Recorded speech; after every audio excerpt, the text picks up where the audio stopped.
Alright, so I just scrubbed the box pretty good, and I started removing the rivets from this, and I realized I wasn't shooting any video, and I probably ought to.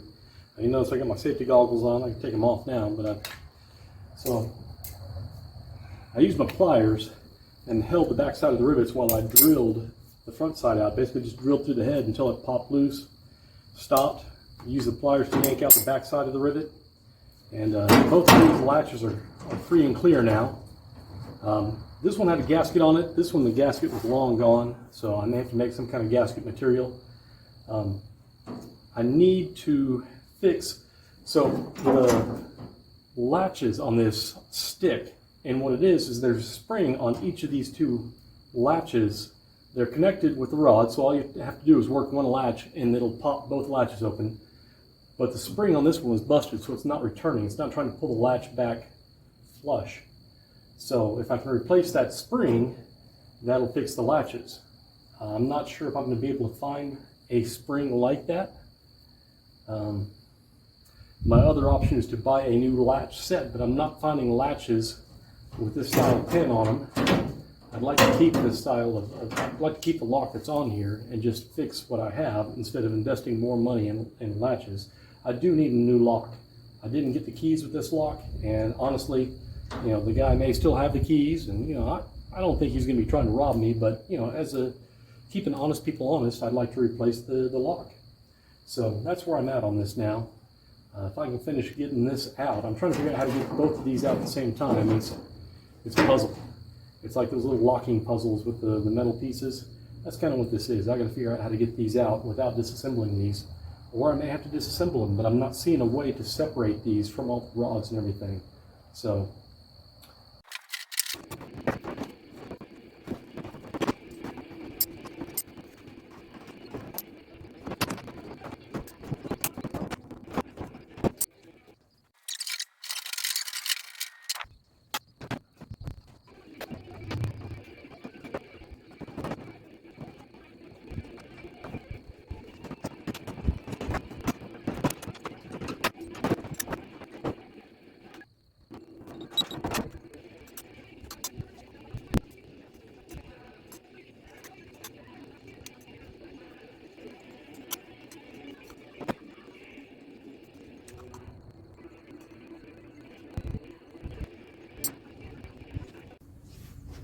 Alright, so I got it apart. And basically the secret to get this apart is there's E-clips here. There's an E-clip that holds the spring assembly on, and then there's another E-clip below that holds everything else on. So if you take those E-clips off, it all comes apart and you can get it in and out.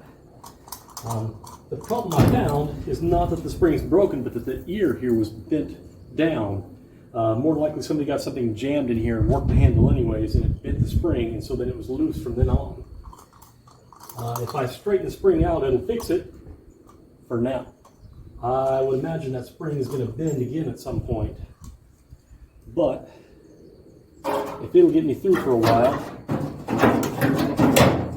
it might be worth it just to fix it. So now hopefully I remember how to get this together. It's a little interesting. Make sure you have all your little "Oh Jesus" clips. If you don't know that mechanics joke, you pop one of these loose and it flies off and you don't know where it went. You say, "Oh Jesus, where did that go?" Well, the secret is when you pop these loose, if they're not in a confined area, put your hand over it when it pops loose so that it'll at least land where you want it to. They do go flying.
Alright, so I got the latches pretty well reassembled. I still need to lube this one. I'm using white, this is an old bottle here, but this is white lithium grease. This is what you want to use on your hinges and stuff. It's a bit of a mess. It can harden over time, but it works exceptionally well for lubricating hinges and stuff that, you know, parts that rub and abrade each other. So when it comes to rivets, I'm going to rivet these back on. Rivets are one of the chintziest things you'll ever run across when they're done wrong. When they're done right, they're actually one of the better fasteners out there for sheet metal work. Now I've got these super big rivets here these are used on GM power window regulators from the 80s and 90s. And since I had a handful of those trucks, I've got a handful of these rivets. The thing about rivets is you have to use backing washers if you want them to hold at all. If you're going into steel, it'll hold better, but the hole on the back side has to be real close. It can't be sloppy. If it's sloppy at all, the rivets aren't going to hold. And backing washers for rivets are the right size. Now I've already got this chucked up with the appropriate rivet size.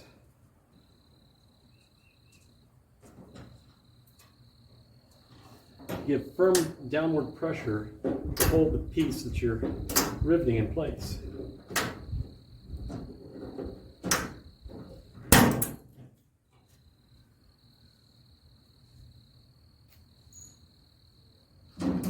If you place the rivet and you get done and your piece is loose, you weren't holding it in.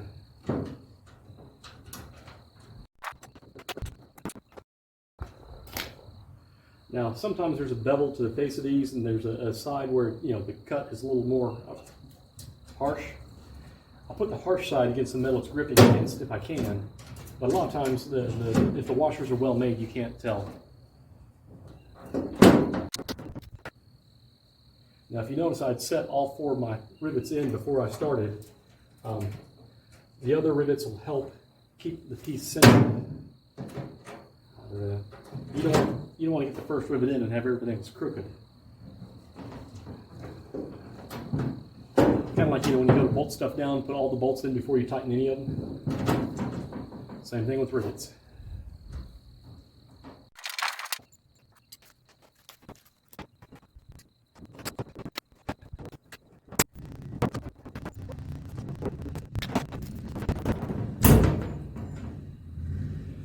All right, the latches work.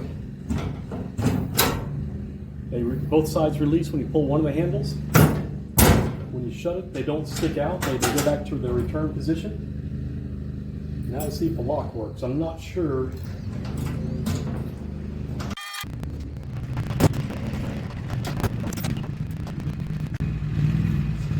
Okay, so the lock kind of works and kind of doesn't. You can jimmy it to get it open. The old latch here has a flat spot on it. The new one's curved.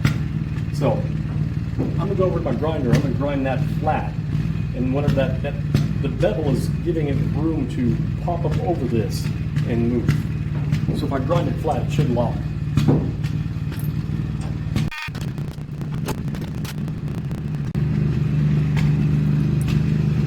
There they are side by side. If I grind that flat, it'll catch on that instead of popping off to the side.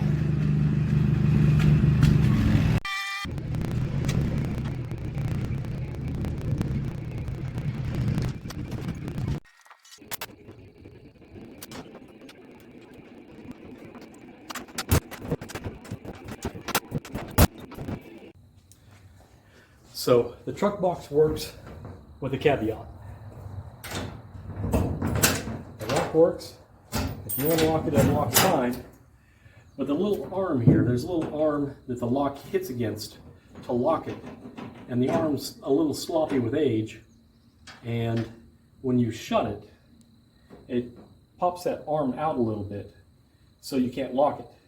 So if you want to lock it, you gotta make sure that arm's down, then lock it, then shut it, and it's locked. So all in all, $40. A new lock that I had in my toolbox. I lost the keys to my toolbox a couple of years ago, and I haven't been locking my toolbox because it's in the shop. And so I bought a key set to put in it and never got around to it. Well, the lock works just fine in here, so I'm using it. And then a handful of rivets. I think that's about $1 worth of rivets maybe. So the lock kit was like $5 or $6, so less than $50 total. I've got a working tool chest for my truck. Now I'm gonna buy a can of 2K primer, and I've got some 2K gloss black. I've got to touch up the hood on Roscoe, and when I touch up the hood, I think I'm gonna go ahead and fog this 2K black. 2K doesn't fade like Rust-Oleum does, and if I'm gonna put this in the back of the truck, I'd like it to look decent for a long time. Some of the mounting holes are wallered out, so I may have to see if I can get a hold of some aluminum washers and weld those in place. But at the same time, I could also just put bigger studs in the truck, and I'm going to put washers and mount it down. So that's to come. But I'm happy. I think for $50 so far, it's a good deal.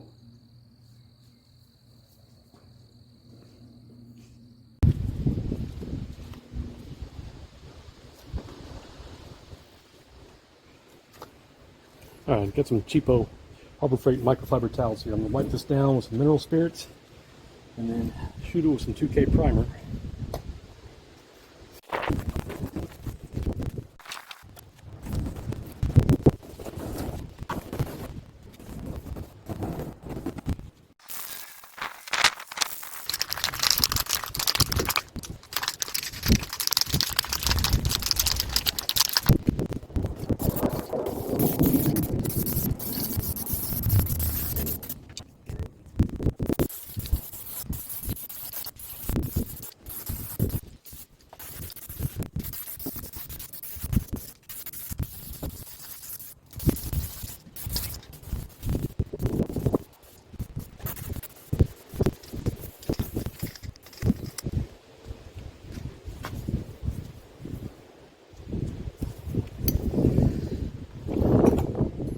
All right, so I got it primered black.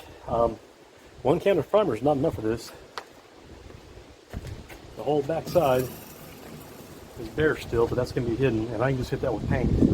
And if it chips off, whatever looks rough, it doesn't matter because it's hidden. Basically, I just want the rest of the box to look nice and somewhat match the truck. So, primered. I've still got to do the final paint. And if you notice, I didn't paint anything on the inside. I basically just shot up under the lip as far as I could. That's good enough for me.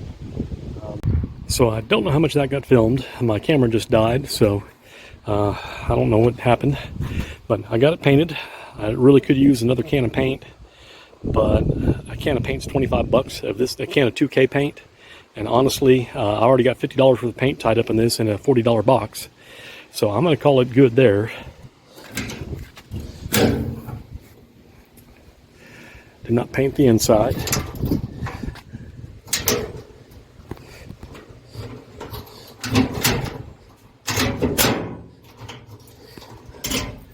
Okay, lock it, shut it. There we go. So I'm going to wheel this back in the shop, let it dry overnight. But after that, after it dries, I can stick it pretty much anywhere I want. This paint's good and durable. It's still very tacky at the moment, though. But it's been blocking up my shop for a while now, so I'll be happy to get it into the truck.